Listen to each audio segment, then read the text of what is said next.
Is the coronavirus an excuse for a sell-off? We are witnessing a typical situation in which before the epidemic, the global macro data was already starting to show signs of significant weakness, and now almost every single thing that we see in markets is under the excuse of the risk or the coronavirus effect.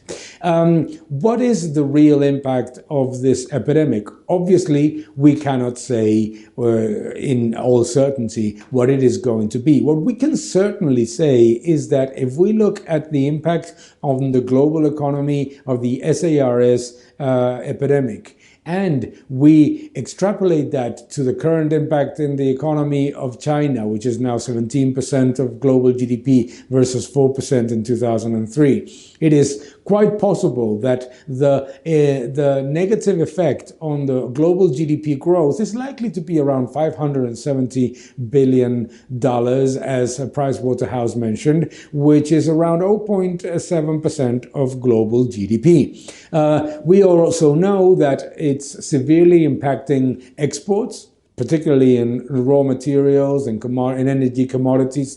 We are also seeing that it's very, very negative on imports in the vast majority of economies, and that what it is leading also is to a significant rise in delinquencies in some of the most leveraged sectors in Asia.